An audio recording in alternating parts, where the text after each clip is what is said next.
Alright, hello my noble band of outlaws, Outlaw Samurai coming at you live with a video.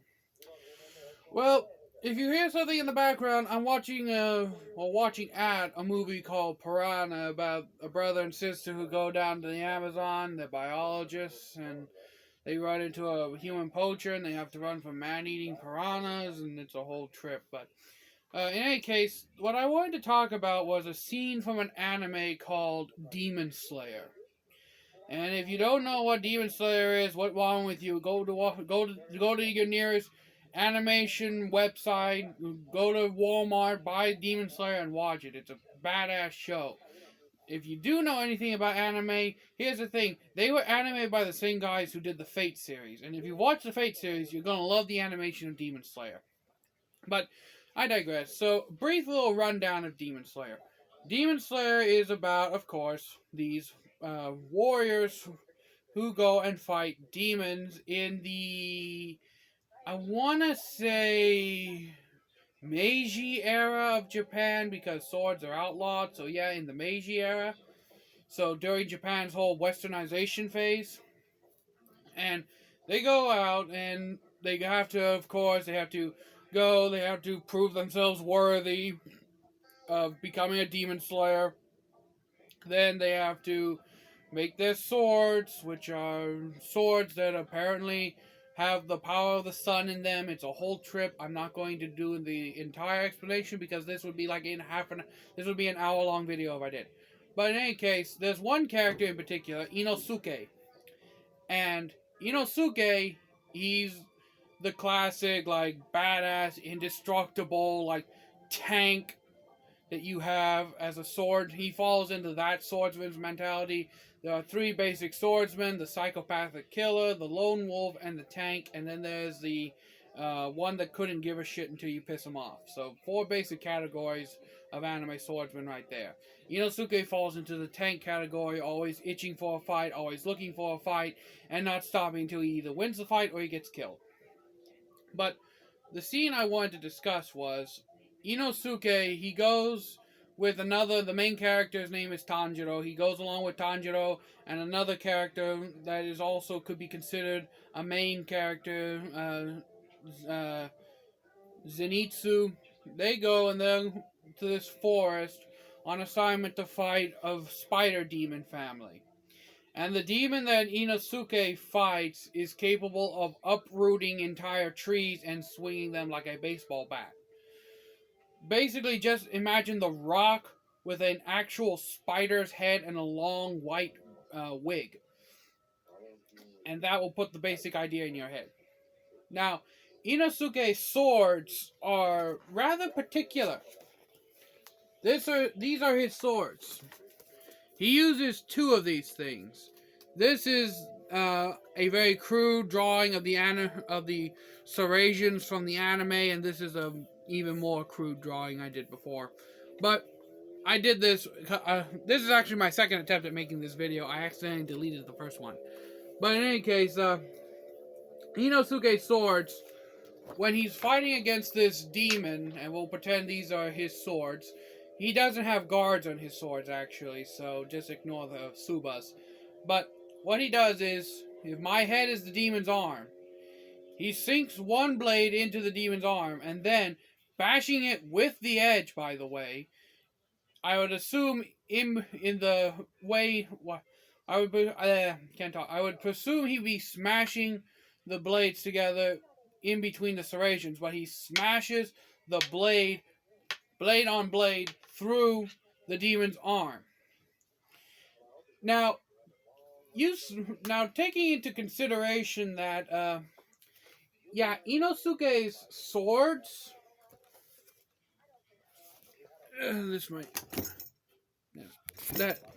Taking into consideration the fact that Inosuke's swords, as we can clearly see, have massive freaking serrations in them.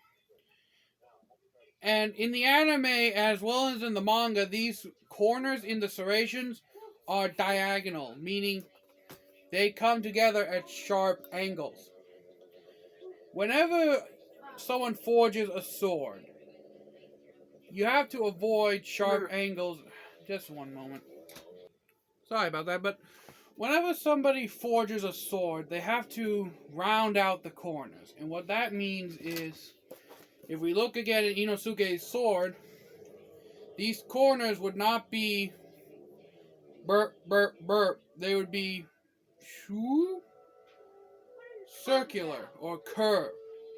Because when you put a angle onto any part of a sword, unless it is the cutting edge, to where instead of the angles being the force of an angle, the force that the angles are taking going this way or this way, if you put the edge angle, the force is being concentrated directly on the edge.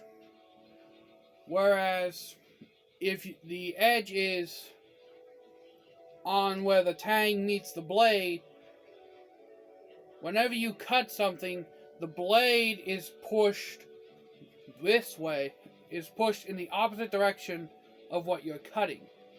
The tang actually gets pushed towards what you are cutting.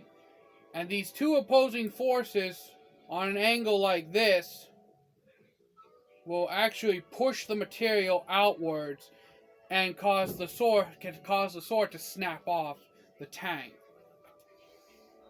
However, if you round the corners like this, then the force is much more equally distributed. There's not a greater chance as the sword snapping off, because the force is delivered all throughout the curved corner instead of a singular point. That is the same deal with Inosuke's swords. So when he was bashing the blades into this guy, he managed to cut the arm off, yes, but the swords, because they have so many I want to say right angle, but I'm not really sure what this angle would be. But because they have so many sharp angles in the serrations, every single time you swing the sword or bash on something with the sword blade, the sword wanting to go in the opposite, the sword blade wanting to actually go in the opposite direction to the target you're cutting, will put stress on each one of those individual points. So, if we have serrations here, here, here, here, here, here, all down the blade, what will happen is the blade wanting to go in this way, if you're cutting this way, the blade will want to go this way. And if this is one of the serrations where this tiny corner is, what will happen is, you'll snap the blade off because there's not enough material there to support the rigidity of the blade. That is what's going on with Inosuke's swords, and this is self-evident with the second time he swings his swords. I believe that it's because of the way Inosuke's swords are, I want to say designed, but the fact of the matter is he just chips the blades himself. He makes the serrations on the blade himself by bashing rocks against them. So, Inosuke, you're kind of stupid there, but aside from that, he goes and he tries to cut the demon's neck like so. And that's the final straw, because I believe that because he was bashing the blade against the demon, he was bashing his blades together earlier, and his blades were worn and old to begin with. Because he was bashing the blades together, that the metal, there might have been some micro cracking formed in the blades, and when he went to swing the sword and cut the demon's head off, that was the final straw, and they snapped off. So, that's why these kind of serrations are not ideal for a sword. However, that is not to say I don't have a problem with a serrated blade. But if I was going to redesign Inosuke's swords, their blades, keep in mind Inosuke's whole thing is he's supposed to be a beast. he's supposed to resemble like a boar or be like a really powerful, monstrous fighter.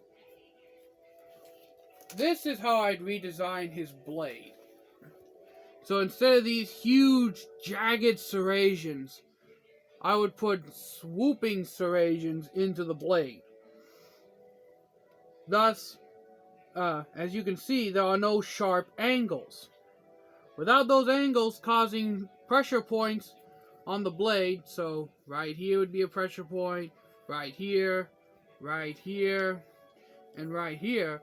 Without all those pressure points putting stress on the blade diagonally like this, like this, like this, and like this, these would be the stress lines. Because the serrations are swooped like so, they no longer will put as much stress on the blade, if any, because a serrated knife, if you look at knife serrations, this is how they're serrated. They're not serrated like a saw, they're serrated like so, similar to a shark's tooth.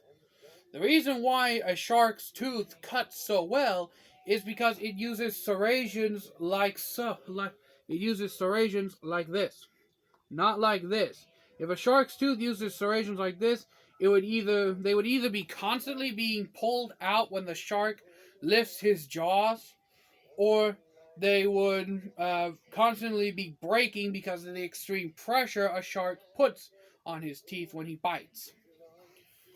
So yeah, that's how I would redesign his sword to have swooping serrations instead of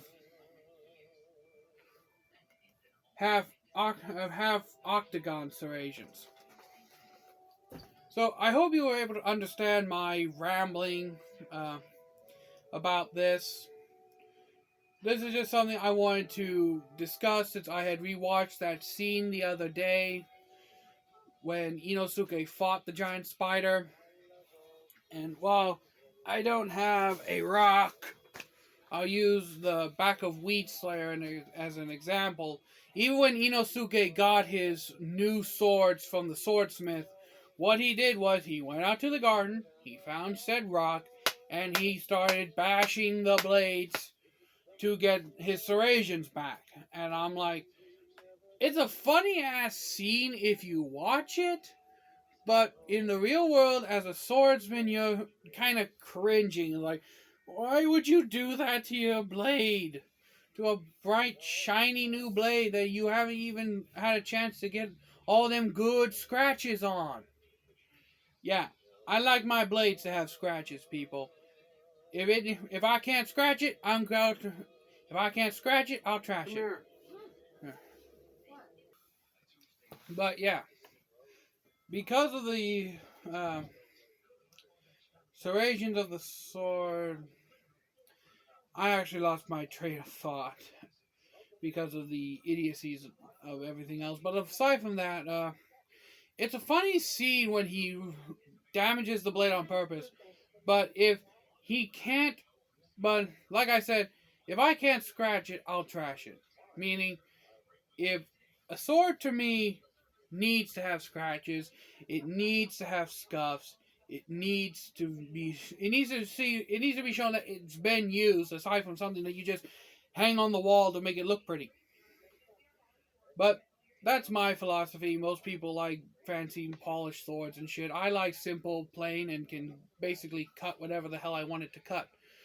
But with that in mind, Outlaw Samurai tells all y'all, be crazy rednecks, be safe using your weapons, check out Demon Slayer. I'm out. Peace.